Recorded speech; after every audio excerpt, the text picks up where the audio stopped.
অসমৰ বাবে গৌৰৱৰ বিষয় যে ব্ৰহ্মপুত্ৰৰ উৎস ৰূপে পৰিচিত চিয়াং, দিবাং, লোহিত তিনিখন নদী য'ত সংলগ্ন হৈছে, এই সংলগ্ন হোৱা ঠাইডোখৰত চুৰকে নামৰ চাপৰি এখন আছে।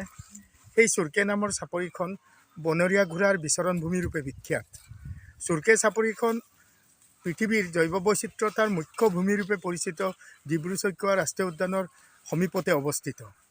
আৰু সেই চুৰকে চাপৰিৰ ভূভাগৰ সৈতে পবা বনাঞ্চল, প্ৰস্তাৱিত সংৰক্ষিত বনাঞ্চল কবু চাপৰি সংলগ্ন হৈ আছে। কিন্তু পৰিতাপৰ বিষয় যে ব্ৰহ্মপুত্ৰ উৎস নৈসমূহৰ গতিপথ সলনি হোৱাৰ লগতে ইয়াৰ নদীৰ পানী শুকাই যোৱাৰ ফলত প্ৰায় চাপৰি এটা শুকাই পৰিছে। ফলত বনৰীয়া ঘোঁৰাবিলাকৰ খাদ্যৰ অভাৱত বনৰীয়া ঘোঁৰাবোৰ বিভিন্ন অঞ্চললৈ সিঁচৰতি হৈছে।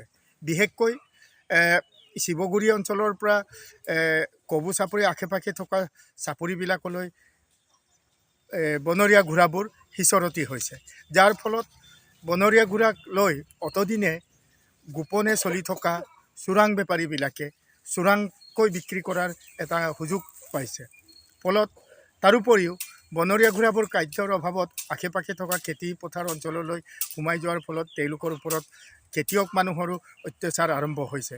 গতিকে বহুত বনৰীয়া ঘোঁৰা মৃত্যুমুখতো পৰিছে আৰু চোৰাং চিকাৰীৰ হাতত, চোৰাং ব্যৱসায়ীৰ হাতত পৰি বহুত বনৰীয়া ঘোঁৰা বিক্ৰীও হৈ গৈছে, যাৰ ফলত বনৰীয়া ঘোঁৰাৰ অস্তিত্ব বিপদাপন্ন হৈছে।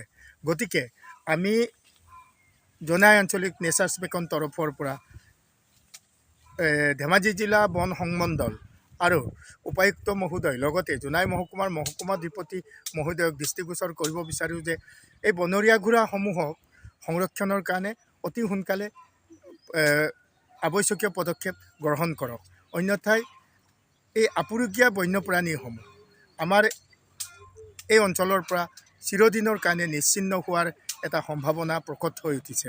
গতিকে আমি আশা ৰাখিছোঁ, ইয়াৰ আশে পাশে থকা সদাশয় ৰাইজকো আহ্বান জনাইছোঁ যাতে এই বনৰীয়া ঘোঁৰাবোৰ খাদ্যৰ অভাৱত জনাঞ্চললৈ ওলাই আহিলেও বনৰীয়া ঘোঁৰাবিলাকক বনলৈ ঘূৰাই পঠিওৱাৰ ব্যৱস্থা কৰিব লাগে, নতুবা বিভাগীয় বন সংমণ্ডলক, বিভাগীয় বিষয়া বা বন সংমণ্ডলক দৃষ্টিগোচৰ কৰাব লাগে, নতুবা ইয়াত বিভিন্ন NGO আছে, সেই NGOৰ কৰ্মকৰ্তাসকলক অৱগত কৰিব লাগে।